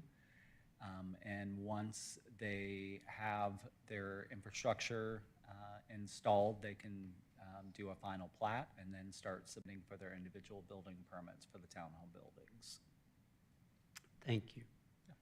All things considered, and the board can come over and ask, can come back and ask you more questions. I was just going to express my position at this point, and then I'll be quiet and listen to everybody else. So if you'd like to sit down, welcome to do so. Make yourself comfortable. Yes. All things considered, this looks to me like a reasonable development that would be what I would consider in the cities and the public's best interest, and it's also fair to not only the public but to the applicant. The trend we are seeing, and it's not just here in Alpharetta but throughout the country, is that a lot of people want to work from home. They want to home office balance. We have attracted a lot of highly compensated young people in the city of Alpharetta, but they have an affordability problem with single family, and frankly, they don't want to buy single family because of maintenance concerns. And if our city is going to continue to develop and self-sustain itself in terms of providing public service and other amenities, we've got to accommodate them. We can either do that through apartments, which we don't like a lot of, or we can do townhomes or single family. This kind of looks to be like the medium of all of those. Second, with Georgia State, we have now Brookside. We have a lot of commercial development happening around this area. It's walkable. That means, we have a lot of public improvements, parks and trails and greenways everywhere. That's one thing we love about Alpharetta, is that we are creating a healthy community. We like people to be able to get out with their kids and walk and have fun, enjoy living in this city, and utilize all these public improvement infrastructure that we have provided. With respect to traffic, currently with our office, there would be a higher peak traffic flow, both in the morning and in the evening. What I saw is that there is a 103% reduction in traffic from office to residential during the AM peak hour, and 105% decrease, or it was 113, sorry, for AM, 105 decrease. Am I saying this correctly? In PM. Okay, perfect. The owner has a right now to put office without even coming here. They can build an office and put all that traffic there and not have to do any improvement. Because every property owner has a right. They have a bundle of rights that they can utilize. So by reducing that and accommodating a trend we are seeing in terms of development needs in the city, puts me in a position to support this application for that purpose. The question we always ask ourselves when we do a comprehensive land use plan amendment or master plan is, what are the potential unintended consequences And I use the criteria of it's going to be so compelling, which means you can't miss it. At the moment, I can't. I'm struggling to find a compelling reason to not support this application. I said all that to say that I think it's a good product at the right time for the city. And I think the applicant and the developer has really given substantial accommodation to the needs of the community. I think it's going to enhance this significantly, this area, and I'll be supporting it unless I hear otherwise from the other board members. Thank you. I'll be quiet and I'll listen to you. I'll go ahead and share my thoughts. I think at the top of the list, you know, we have certain standards that we're held to when considering zoning changes. And the very first one that's listed is the project suitable based on the development of adjacent properties? And I think in this case, it is, which, you know, most of the adjacent properties are residential and kind of that hybrid townhome condo product to start with. So I think it passes that test. Similar to what the chairman said, it is a fact that 195 townhomes will produce a lot less traffic than big office towers there. So I think that's a benefit of this plan. The other thing I want to call out is I like how the developer listened to input from the community. All of us here have been doing this quite a while, and we don't always hear that. You know, there are some developers out there that they have a plan in mind, they have a point of view in mind that's often based on experience and previous builds and things like that. And they're not gonna, you know, make a outward-facing balcony a recessed balcony, or they're not gonna offer up 25 feet of undisturbed buffer when the requirement's only 5, or actually 0 residential to residential. So I really, really want to call out that and at least let the public know. We don't always see that level of collaboration between the developer and their future neighbors. The other thing I like on the development side, and I don't take it for granted, are the 6 different townhome types. You know, you don't want this new product to look like a row of military barracks where they all look the same. You saw from they might have set a record for the number of renderings as far as all the different styles and the materials and the architecture and that kind of thing. So I was impressed with that as well, and I hope the community is also. And then finally, I just think consistent with the 2040 comp plan, which that's a plan that all cities like us do, where they plan out to the future, they listen to the community, what the community wants, what the community doesn't want, in this case across Alpharetta. But that comp plan calls for Old Milton Parkway east of 400. It calls for redevelopment in that area and to have mixed use patterns, which means it's got a mix of residential, office, commercial. And that's exactly what we're doing here, and it's almost a mirror of what development has taken place and has started on the south end of Old Milton. So I think it's complementary to that.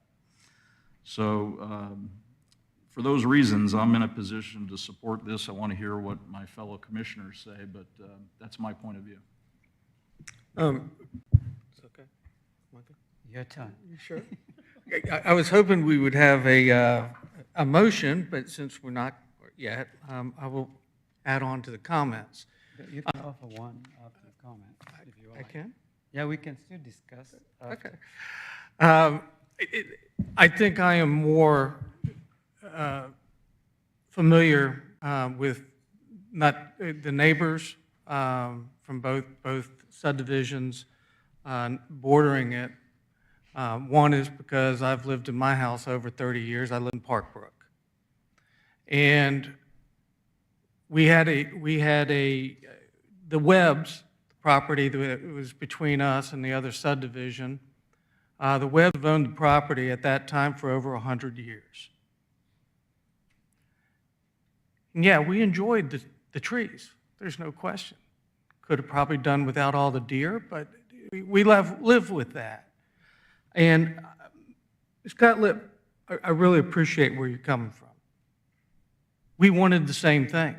We wanted it to stay green for that purpose. And I was very involved with Park Brook. One is because I've lived there. Two, I used to be president of the HOA. Three, I was your city councilman for about 15 years. And I've dealt with zoning cases. And I told them, if we want it to be green, I'm sure they'll sell it to us for a price, which none of us wanted to put up. And keep in mind, we're 300 homes. And what I will say, ironically, one of the developers are here tonight, Toll Brothers. That's who built there, next to us. And a lot of the same things that you guys want, which is buffers, things of that sort, especially for our homes that went along that property line. Now, granted, we were only talking 38 homes.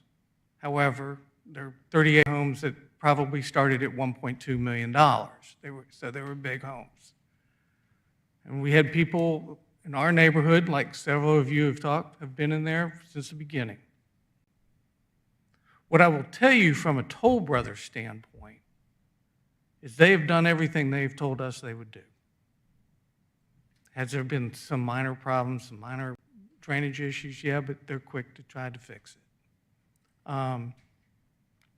The other thing, as far as additional parking, and I know on the surface that sounds like something that needs to be done. There's going to be an entrance to the Greenway. Well, if you've ever been to Park Brook, we were one of the first ones to have a connection from our subdivision to the Greenway. And it's in the back of the neighborhood where the tennis courts are. We also have a park back there. Probably have 15 parking spots for the tennis, which is who usually uses it. We do not have people parking down the street to get on the Greenway because our neighbors, us, we're the ones that do it, and we walk on it. But I understand the concern because you haven't seen it. I had to live it. I still live it. And I don't have a problem with it. The additional parking, I mean, they're building 56 additional parking spots. Is that going to take it all up? And in parking on the left side, right side of the street, I can tell you, if you go into Park Brook, which is a nice neighborhood, we have what seems to be wide streets, but if people are parking on both sides, only one car is going down the middle, even in our neighborhood. So the concerns are well-founded. The good news is I've actually seen the developer with our neighborhood be there and listen to us, just the comments I've heard tonight. And so with that said, make sure I covered all of it. I'm not a big fan of 5-foot sidewalks, but I'll live with it. For a lot of reasons. You guys probably have the same problems in your neighborhoods that we have. This new motor scooter thing where they fly like mad on the sidewalks. But if 5 foot is what I'm restricted to, then we need to keep it that way. But I think this is a good development. The last thing I want to see there, the 2-3-story office buildings with 150 people. Because let me tell you this, listen, I live the traffic thing. Our staff, who was here when I was on council, knows, because I had to deal with Old Milton Parkway, and still to this day, every day, what that traffic is like. And what I will tell you is, a 9 to 5 building, you just added about 150 cars. At 9 o'clock in the morning, and at 5 o'clock, 5:30. With people in houses or townhomes, it's going to be less. I'm not going to tell you it's going to be a lot less, but it's going to be less. And so the other thing is one of the issues that we have with this city, which we don't have many, is affordable housing. And both of the developers have excellent reputations in the metro Atlanta area. They're not going to be 400,000, but there'll be some kind of alternative. And for the lack of better things, it gives our kids an opportunity to at least come back here and live. I mean, I've said this before. When we created Live, Work, Play, the banners that you see in Alpharetta, there was actually a fourth word, but we couldn't put it on the banner. It was called stay. Live, work, play, stay. We wanted our kids to be here. And that's a tough thing right now. The pricing is one of them. I told these guys, I write articles for the paper. My article this week was, it's not interest rates, it's property value. Property value is what's slowing today purchases. People say, wow, no, we had rates at 4.5. I'm not going to even go to the 3s. The difference between, and by the way, just a statistic, the average house in Metro Atlanta since 2020 to 2025 has increased by $200,000. It's average. You take that once was $300,000 house to $500,000, $200,000 difference. That's a $1,500 a month payment difference. Difference between today's rates in the mid-6s, it's another 300, 400, maybe 500, certainly not 1,500.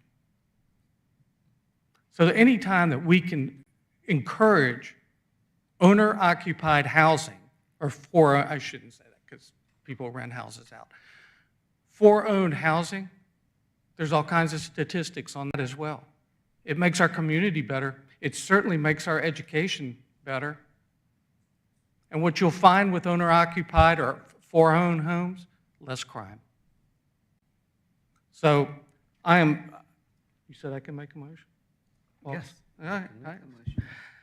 All right. With that said, I'd like to move to approve MP-26-05/CLUP-26-03/Z-26-03 Empire Old Milton Parkway, Camden Pond.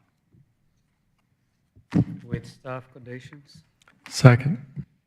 Motion, who seconded? All right, motion has been made and properly seconded. Any further discussion of the motion?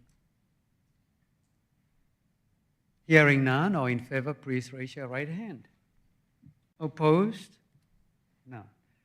The motion carries. It's going to be heard on 17th, on August the 17th. And as I mentioned earlier, City Council makes the final decision, so please come back.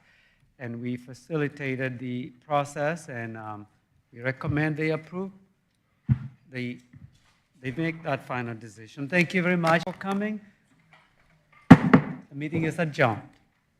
Good night.